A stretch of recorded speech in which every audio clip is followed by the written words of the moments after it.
The morning sun slanted through the pink curtains of 5-year-old Emily's bedroom. Her father, Jack, leaned against the doorframe, an amused smile on his face as he watched his precocious daughter carefully brush her dark hair in front of the heart-shaped mirror. "Almost ready for school, Pumpkin?" he asked. Emily met his eyes in the reflection, her expression adorably serious. "Just about, Daddy. I want to look my best," Jack chuckled. That was his Emily, always putting her best foot forward, wise beyond her years. Her preschool teacher, Mrs. Allen, often remarked that in her decades of teaching, she'd never encountered a child quite like her. "Did you know that Lily started reading chapter books?" Emily said as she placed her hairbrush on the white wooden vanity. "I think I'd like to try reading one too." "Is that so? Well, we can stop by the library after school and pick one out together." Emily's face lit up. "I would love that. Thank you, Daddy." She hurried over and hugged him tightly around the waist. Jack's heart warmed as he smoothed her hair. What had he done to deserve such a sweet, special little girl? Downstairs, he could hear his wife Sarah putting breakfast on the table. He hoped some food and coffee would ease the weariness from another long week at the office. All he wanted was a quiet weekend with his family. But as soon as Jack settled into his chair at the kitchen table, Emily hopped up beside him, her green eyes sparkling with curiosity. "Daddy, I've been thinking," she began in her high, earnest voice. "Where do people go when they die? Mrs. Allen said they go to heaven, but my friend Ava said there's no proof of that. She thinks people just disappear forever. But that can't be right, can it?" Jack set down his coffee mug and looked to Sarah for support, but she just raised her eyebrows as if to say, "She's your daughter before 8 a.m. He sighed. There went his quiet morning. Somehow, even at the age of 5, Emily always drew him into these deep conversations and debates. Her profound questions never ceased to amaze him.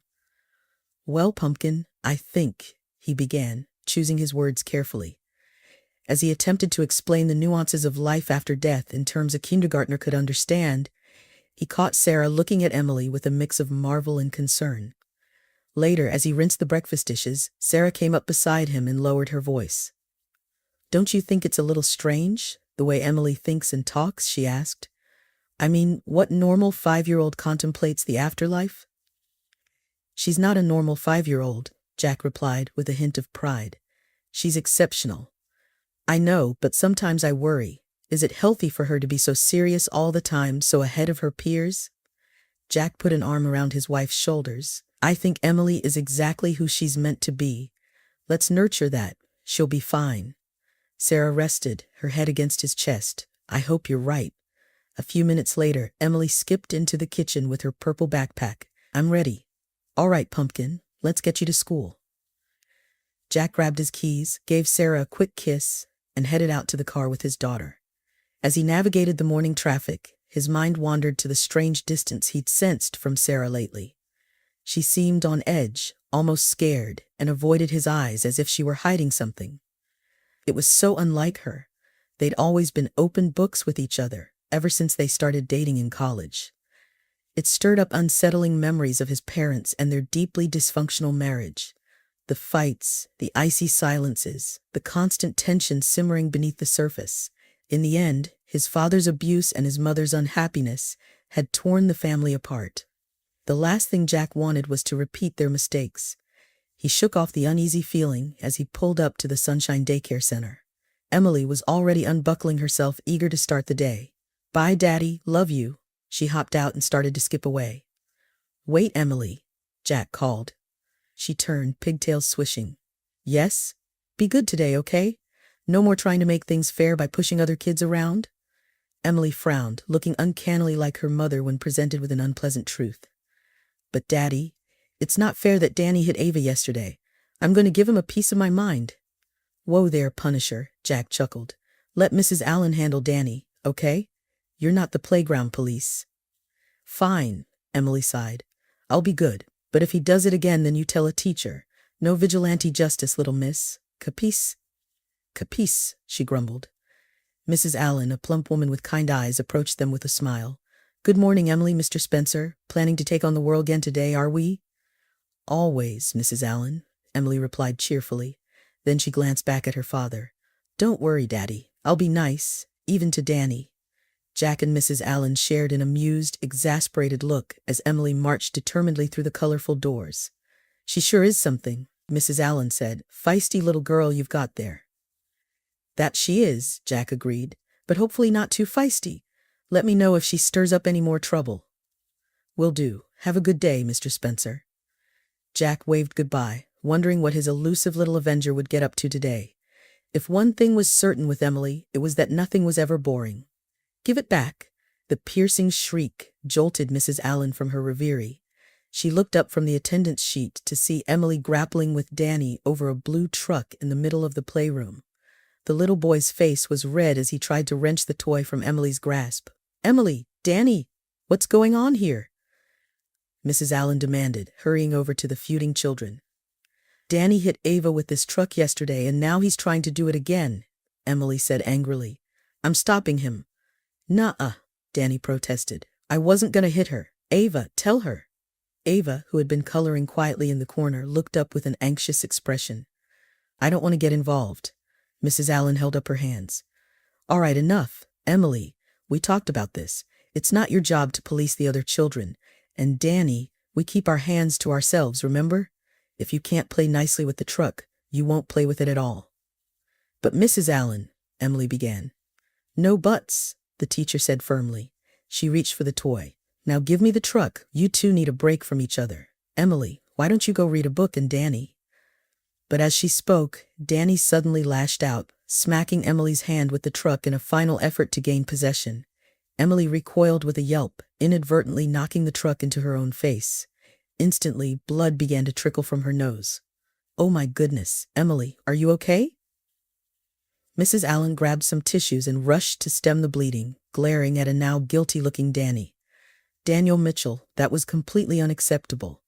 Go sit in the quiet corner and put your head down. We'll be discussing this with your parents later. As Danny slunk away, Mrs. Allen gently examined Emily's nose.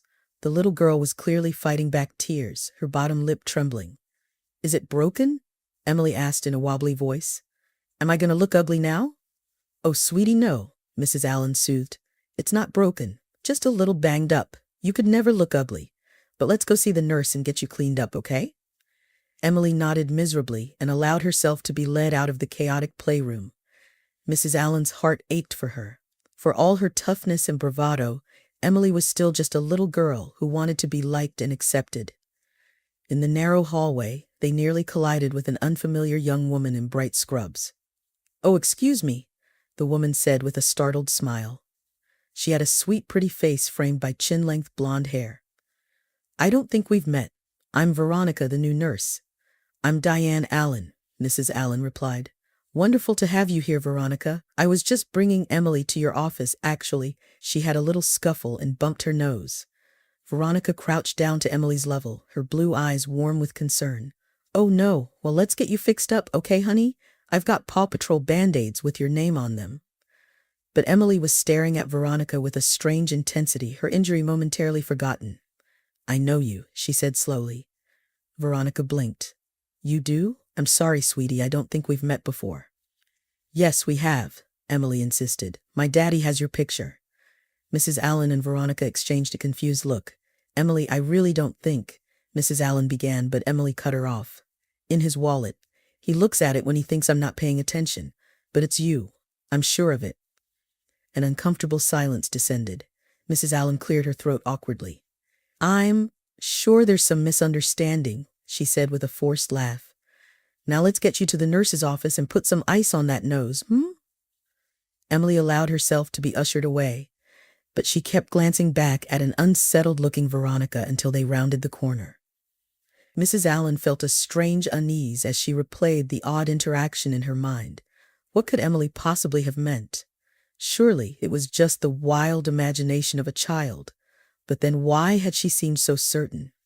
Putting the thought aside, Mrs. Allen focused on getting her wounded little warrior patched up and back to rights. There would be time to unravel this curious mystery later. Sarah pulled into the Sunshine Daycare Center parking lot, her knuckles white on the steering wheel. An uneasy feeling had plagued her all day, impossible to shake. She spotted Emily waiting on the colorful playground and felt her heart lift. Her little girl always had a way of brightening her mood, even on the toughest days. But as she got closer, Sarah noticed a square of gauze taped across Emily's nose. "Hi, sweetie," she called, trying to keep her tone light. "What happened to your nose?" "Danny hit me with a truck," Emily said matter-of-factly. "But I'm okay. The new nurse fixed me up." "Oh, honey, I'm so sorry," Sarah said, crouching down to examine her daughter's face with concern. "We'll have a talk with Mrs. Allen about Danny's behavior." As if on cue, the stout, kind-faced teacher approached them at the gate. But instead of her usual cheery smile, Mrs. Allen wore an odd, almost uncomfortable expression. "Mrs. Spencer, could I speak with you for a moment?" she asked, her eyes darting between Sarah and Emily. A tendril of dread unfurled in Sarah's stomach.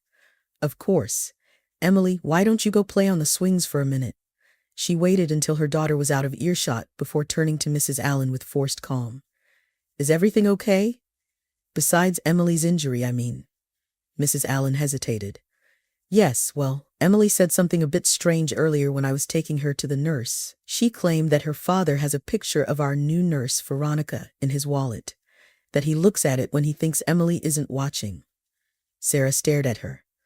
"What? That's ridiculous. Why would Jack have a picture of the daycare nurse?" "I agree. It's very odd," Mrs. Allen said carefully. "I assumed Emily must be confused or perhaps imagining things, but she was quite insistent." A cold, sinking feeling washed through Sarah, but she schooled her features into a neutral mask. "I'm sure that's all it is. Emily's imagination running wild. You know how fanciful kids can be at this age." Mrs. Allen nodded, but she still looked troubled. "Yes, of course. I just thought you should be aware in case—" "Well, I'm sure it's nothing. Forget I mentioned it." Sarah forced a smile. "Already forgotten. Thank you for telling me." She made her way over to the playground on wooden legs, her mind spinning. It had to be a coincidence, a childish misunderstanding. Her husband would never. "Mommy, what's wrong?" Emily asked, looking up at her with those uncanny green eyes that missed nothing. "You look worried." Sarah quickly rearranged her expression. "Nothing's wrong, sweetie. Mommy's just a little tired." She took Emily's hand, desperate suddenly to be away from this place and the troubling seed that had just been planted. "Come on, let's go home." As they walked toward the parking lot, a young woman in bright scrubs exited the building and headed for a blue sedan. The early evening light illuminated her blonde hair and fresh-faced beauty. Sarah's stomach lurched as Emily pointed at her excitedly. "Look, Mommy, that's Veronica, the nurse I was telling you about." Sarah looked, really looked, amber, at the woman who had captivated her daughter's attention. She was young, mid-20s at most, and undeniably pretty, exactly the type of vivacious blonde that men like Jack always seemed to go for. Sarah's free hand unconsciously rose to touch her own face, tracing the faint lines that had appeared seemingly overnight. When had she gotten so old? When had her hair lost its shine, her skin its firmness and glow? Suddenly, Sarah felt every one of her 38 years weighing on her like lead. Next to this nubile young nurse, what chance did she have of holding her husband's interest? No wonder he carried another woman's picture, gazing at it in secret, pining for someone untouched by the ravages of age and motherhood. "Mommy," Emily's voice cut into her spiraling insecurity. "Can we go? I'm hungry." Sarah tore her gaze away from Veronica's departing form, blinking back the hot sting of tears. "Of course, sweetie," she said hollowly. "Let's go home." But even as she said it, Sarah knew nothing would be the same. The tiny fissure of doubt and fear inside her had cracked wide open, threatening to crumble everything she thought was stable and sure. As they drove away, Sarah gripped the steering wheel like a lifeline, fighting the rising tide of dread. Somehow she had to confront this. She had to know the truth about her husband and the mysterious young woman whose face he supposedly treasured, even if learning that truth destroyed her. Jack could sense that something was off as soon as he walked through the front door after a long day at the office. The house was too quiet, the atmosphere heavy with an unspoken tension. "Sarah? Emily? I'm home," he called, setting his briefcase down in the foyer. Silence. Then the creak of floorboards as Sarah emerged from the kitchen, her green eyes stormy and rimmed with red. "Hey," Jack said carefully. "Everything okay? Where's Emily?" At Lily's for a sleepover, Sarah replied, her voice tight. We need to talk. A sinking feeling settled in Jack's gut. Nothing good ever followed those 4 ominous words. Okay, he said warily. What's going on? Did something happen? Sarah crossed her arms, hugging herself as if for protection. You tell me, Jack. Is there something you want to confess? Something you've been hiding from me? Jack's mind raced, trying to decipher his wife's cryptic accusations. Hiding? Sarah, what are you talking about? I'm not hiding anything. She let out a brittle laugh, shaking her head. Really? Because that's not what I heard. Emily seems to think you have a picture of the new daycare nurse hidden in your wallet. A picture you take out and look at when you think no one's watching. Care to explain that? Jack stared at her, utterly baffled. The daycare nurse? Sarah, I have no idea what you're talking about. I don't have pictures of anyone but our family in my wallet. Don't lie to me, Sarah hissed, her eyes welling with fresh tears. I saw her, Jack. I saw Veronica. She's young and beautiful and everything I'm not anymore. Is that why you're sneaking around behind my back? Because I'm not enough for you now? Jack's mouth fell open in shock. What? No, Sarah, I swear to you, I have never even met this woman. I don't know what Emily thinks she saw, but it's not true. There's no one else. There could never be anyone else. I love you. He reached for her, but Sarah jerked away, as if his touch burned. Don't, she said brokenly. Don't touch me. Don't tell me you love me when you're fantasizing about a woman half my age. I can't do this anymore, Jack. Tears were now streaming down her face, but her expression hardened with resolve. Jack felt his stomach drop to his knees as he realized what was coming. Sarah, please, he begged, don't do this. It's not what you think, I promise you. I want a divorce, Sarah interrupted, her voice leaden with finality. I'll have the papers drawn up in the morning. I think you should sleep at your office tonight. I need some time to process this. Sarah, please just go. She turned away, folding in on herself like a wilted flower. And Jack understood that nothing he said would penetrate her impenetrable wall of hurt and betrayal. Not tonight. Wordlessly, he gathered up his briefcase and trudged to the door, his mind spinning with confusion and despair. How had things unraveled so quickly? How could a simple childhood misunderstanding destroy his marriage in the blink of an eye? As the door clicked shut behind him, an awful thought occurred to Jack. Maybe this wasn't really about Veronica or Emily's wild story. Maybe Sarah had been looking for an excuse, a way out, and this was the perfect opportunity to cut and run. But why? What had he done to drive his wife away? He loved Sarah and Emily more than anything in this world. The idea that Sarah had been secretly unhappy, secretly longing to escape their life together, it gutted him. Numbly, Jack drove to his office building and let himself in with his keycard. His desk was still littered with papers from that afternoon's mergers and acquisitions meeting, a mess he couldn't stand to look at now. Instead, he collapsed onto the small leather couch in the corner, not bothering to remove his shoes or suit jacket. He stared up at the dark ceiling and tried to calm his racing thoughts, but peace eluded him. All night, one question played on an endless, agonizing loop in his exhausted mind. What was he going to do now? The next morning, Jack arrived at the Sunshine Daycare Center, just as the first tiny tottering students began to file inside. His rumpled suit and bloodshot eyes earned him a few curious looks from the other parents, but he barely noticed. He had a single-minded focus. To get to the bottom of this disastrous misunderstanding, he spotted Mrs. Allen welcoming her young charges at the front entrance and hurried over to her. Mrs. Allen, he called, could I speak with you for a moment? It's urgent. The plump, grandmotherly teacher turned to him with a slight frown. Of course, Mr. Spencer. Is everything all right? Where's Emily? She's with her mother, Jack said tersely, who I'm apparently divorcing, thanks to some crazy story Emily told about me having a picture of the new nurse. Mrs. Allen's eyes widened. Oh, my Mr. Spencer, I'm so sorry. When Emily mentioned it yesterday, I never imagined. She trailed off, looking distraught. Jack scrubbed a hand over his stubbled jaw. I need to talk to this Veronica. I have to clear this up before it destroys my family. Of course, Mrs. Allen said quickly. Let me just get Miss Johnson to watch the children, and I'll take you to her office. Poor thing. She must be so confused. A few minutes later, Jack found himself standing awkwardly in a small, brightly decorated nurse's office. Veronica sat behind her desk, looking wary and uncomfortable. "Mr. Spencer," she said carefully, "how can I help you?" Jack took a deep breath, trying to calm his frayed nerves. "Veronica, I'm sorry to barge in on you like this, but I need to know what's going on. My daughter seems to think I have a secret picture of you, and now my wife is threatening to leave me over it." Veronica's delicate brow furrowed. "A picture of me? But that's impossible. We've never even met before." "I know," Jack said desperately. "Believe me, I'm just as confused as you are. Emily insists I have your photo in my wallet, but it's just not true. The only pictures I carry are of Sarah and Emily."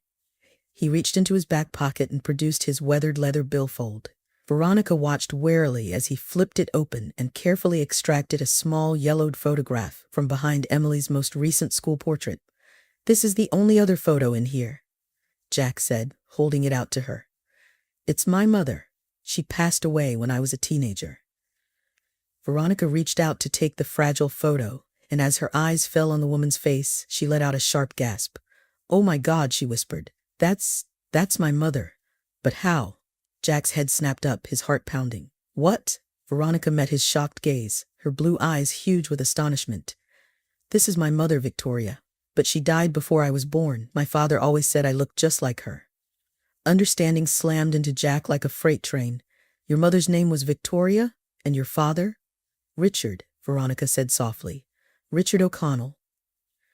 Jack felt the world tilt on its axis as the pieces fell into sickening place. Richard O'Connell, his mother's second husband, the man she'd married in secret when Jack was just a boy, before whisking off to start a new life without him. "I can't believe this," Jack said hoarsely. "All these years I never knew." Veronica reached out to grip his hand, her eyes shining with emotion. "We're family," she said wonderingly. "I have a brother." Mrs. Allen watched the stunning reunion with joyful tears in her eyes. Brother and sister separated by a cruel twist of fate, yet brought together again by a child's innocent observation. It was like something out of a storybook.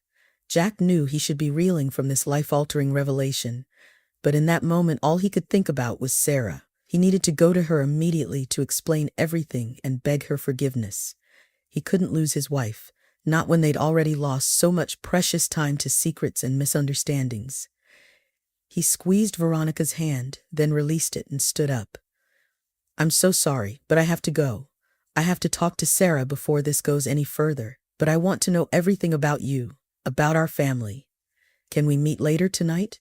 Veronica nodded quickly. "Yes, of course. I need to process this too. We'll talk then." With a parting smile of gratitude to a misty-eyed Mrs. Allen, Jack hurried out of the office as if hellhounds were on his heels. He had to get to Sarah before it was too late. He had already gained one sister. He couldn't bear to lose the other half of his heart in the process. 6 months later, Jack paced the gleaming linoleum floor of Mercy General Hospital's maternity ward, his stomach in knots. He couldn't remember ever being this scared, this exhilarated, this completely off balance. Not even when he'd stood outside Sarah's lawyer's office 6 months ago, divorce papers in hand, preparing to lay his heart at her feet one last desperate time.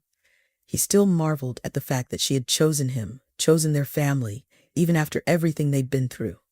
The past 6 months had been a whirlwind of apologies, long overdue conversations, and tearful reconciliations, as he and Sarah worked to stitch their tattered marriage back together again. Emily had been over the moon when Daddy moved back home, though she was still adjusting to her new Aunt Veronica's presence in their lives. It boggled Jack's mind that his little girl had accidentally discovered a branch of their family tree that he'd never even known existed. More proof that Emily was one in a million. The past few months had been a journey of rediscovery for him and Veronica as well. Slowly, through late-night conversations over coffee and poring over old photos, they had begun to fill in the blanks of their mother's history and their intertwined roots. It was surreal and wonderful and bittersweet all at once. Now Veronica sat calmly in a waiting room chair, watching her newfound brother wear a groove in the floor. "You're going to pass out if you don't breathe," she observed wryly.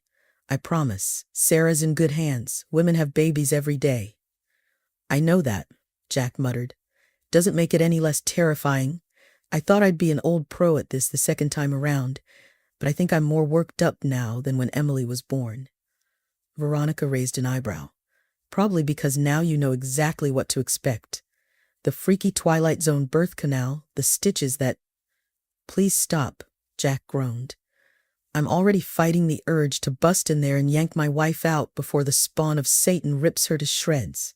Veronica snorted. Wow, I really hope you're planning to clean up that attitude before you see your new sons for the first time. Sons? Jack asked absent-mindedly. Then his head snapped up as his sister-in-law's words registered. Wait, how did you know it was a boy's? Too late, he saw the oh shit expression flash across Veronica's face. She bit her lip guiltily. Lucky guess? Jack warned. Did Sarah tell you something that I don't know? Veronica squirmed in her seat. Well, not exactly. It's just when she had her last ultrasound, the doctor thought he might have seen. You know what? Forget it. I'm sure it's nothing. She smiled brightly, fooling absolutely no one. Jack opened his mouth to unleash a barrage of questions, but just then, the double doors to the delivery ward swung open, and nurses in pink scrubs emerged, her face wreathed in smiles. Jack's heart leapt into his throat.